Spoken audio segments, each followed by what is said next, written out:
You are listening to The World As I See It podcast. As I See It podcast. As I See It podcast. As I See It podcast. As I See It podcast. Hello, everyone.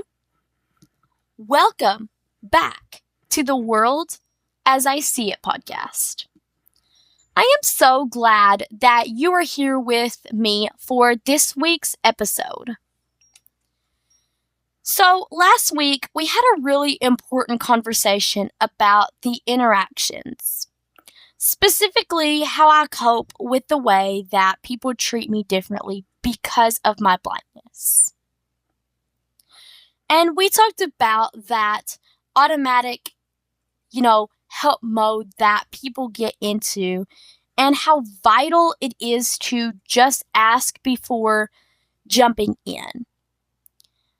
So this week, I want to move from the physical interactions to the conversation side of things. I want to tackle a question that goes straight to the heart of what it's like to be an advocate. Do I ever get tired of explaining my blindness to people? Now, before I give you that answer, I do want to say that a lot of people don't ask me about my blindness specifically. They ask more about, the things that I can do. So before I give you, that answer, I do want to say that I love answering your questions. Truly, it makes one of my favorite things, it's one of my favorite things to do. And I love to advocate and I love to educate. And that's the reason I started this podcast.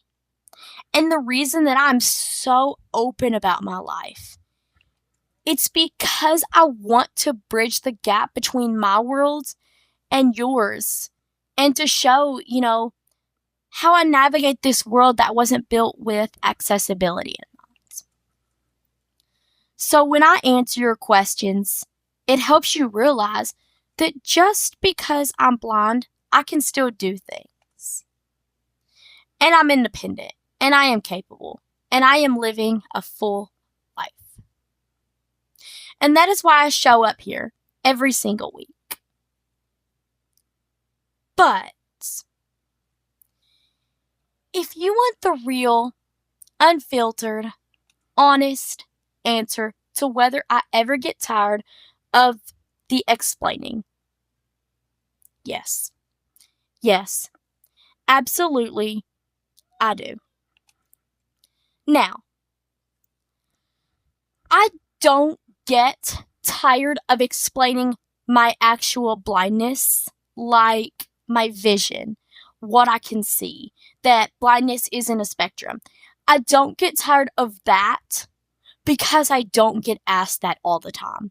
So when I do, it's always a great conversation.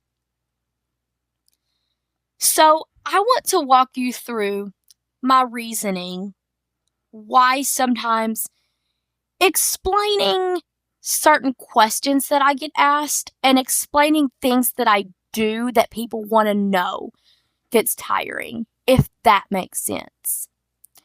Because it's not for the reasons that you may think. So, first off, let's talk about the repetition. Imagine for a second that everywhere you go, and again, this doesn't happen every day, you are asked the exact same 3 questions. For me, one of those is, how do you use your phone? I think that is the number one question I get asked all the time. And please don't stop asking that. Please don't hear what I'm not saying. I will never stop answering your questions. I will always answer your questions. So,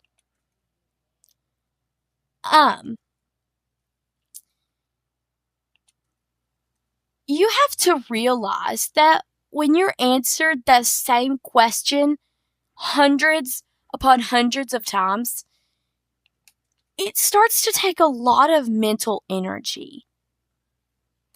And it's not that the person asking is doing anything wrong. It's just that for me, it's the 500th time I've given that presentation this year. Okay, not literally, but you know what I mean. And sometimes when they ask that question and I don't have my phone on me, it's way harder to explain, which leads me to the technological side of the explanation. There are things in my life that are just plain hard to put into words. Take Braille, for example, or some of the specific adaptive technology that I use. Those things are so much easier to demonstrate than they are to describe, with just my voice. So when I'm in a situation where I can't show you, maybe we're just talking and I have to stop and I have to really work my brain.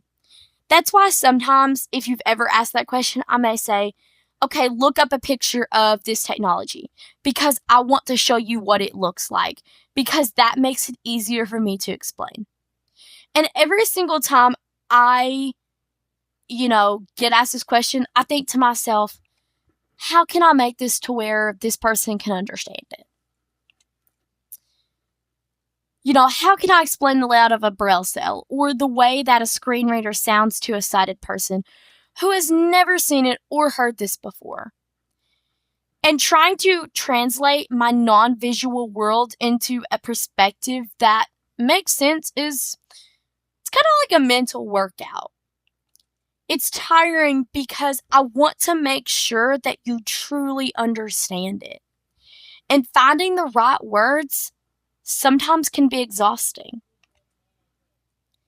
Another thing that gets to me is the timing of the questions. So sometimes when people are with me or they're riding in a car with me, they just jump straight into interview mode. It's just, how do you do this? How do you do that? How do you know when to, cross the street? And in those moments, I just want to have a conversation. That's when it really gets to me the most, is I don't want this to be a one-sided interview. I want this to be a real back and forth conversation. I don't want to feel like I'm being, interrogated just because I'm sitting right there. And I don't want you to look at me, see the blindness, and immediately feel like you have to start a Q&A session. I want to talk about the music on the radio, or what we're doing this weekend, or how your day was. I want to feel like a person, not a walking exhibit. So when the conversation is only about my disability, it's heavy. And this doesn't happen to me very often. This one is very, very rare. But it makes me feel like the blindness is the only interesting thing about me. And that's just not true. These I don't really get tired of. These are the deep personal questions. People have asked me some really heavy, big picture stuff about my life and my future. And to be honest, those are actually my favorite questions to answer. I love going deep, especially here on this podcast. And that's why I'm recording this episode, even though sometimes I feel like it sounds like I'm just sitting here rambling into a microphone, having a whole, I'm just ranting. But anyway, I like to do these questions on the podcast where I have the time to really, dig in. But those aren't the kind of things that I can just spit out a quick answer to while I'm trying to pay for my groceries or whatever. I really have to think about them. And sometimes people may want to answer right away and I just can't give it. So I have to be like, I have to think about this. But I love these personal questions. And another thing is I have to process my own feelings before I can share these perspectives with you. And again, it's one of those things I have to figure out how to put it into words to make it make sense. And even though some days it is much harder to find the words, I keep doing it. I keep explaining, even when it's repetitive. Why? Why do I do it? Because I feel like my perspective helps you see my world. It helps you understand that you shouldn't see the blindness first. You should see the person. If I had to be a little tired or spend a little extra mental energy to make that point clear, then I'm willing to do it. And I also want to make one thing very clear and want to reiterate this. I don't get tired of the questions because I'm offended. I don't get tired of the questions because different people have asked me these questions 1,000 times. Please don't hear what I'm not saying. Don't ever think that asking me a question makes me mad or offends me. It doesn't. In fact, I love to answer questions. But don't just see the disability and let us have a real conversation. I am not sitting here feeling insulted because you are curious. That's why I made this podcast. Because your curiosity is what I turn into episodes. Those questions is what I turn into episodes. And the tiredness isn't about anger. It's just about the sheer amount of energy it takes to be a constant advocate. Especially in this world that wasn't built with accessibility. Sometimes advocating for myself gets tired. It's not the actual explaining the disease and the blindness that I have. It's sometimes when, certain websites don't listen when, we try to advocate. Or just things like that. Advocating to make this world a more accessible place sometimes is hard. And it's the mental load of always being that advocate that gets to me. Some days it gets tiring being the one who constantly has to advocate for their own space in the world. To advocate for, kiosks that aren't accessible. But at the end of the day, it is so worth it. I know that by sharing these, unfiltered truths, I am giving you, my listeners, a perspective that you can't get anywhere else. I'm helping you understand that while I might use a different, way of doing things to get through life, I'm still traveling the same road you are. So, like I said in the intro, and 3,000 times during this podcast, don't stop asking the questions. Keep them coming. And I love the hard ones, the technological ones, and the personal ones. Just remember that I am a human being first. And sometimes I just want to talk about the weather or a good movie before we get into the mechanics of Braille or my blindness.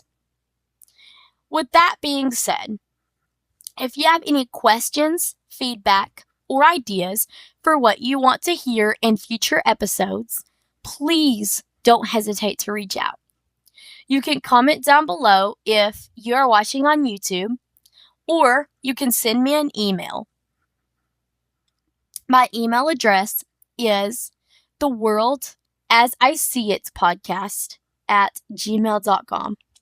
I read everything that you send, and your support is what keeps me going even on the days when I am feeling a little explained out.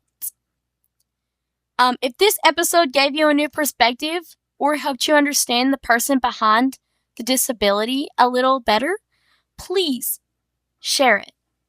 Let's keep opening up the world, and let's keep making the world more accessible, one conversation at a time. Stay curious, keep listening, and I will talk to you in the next episode. You've been listening to the World as I See It podcast.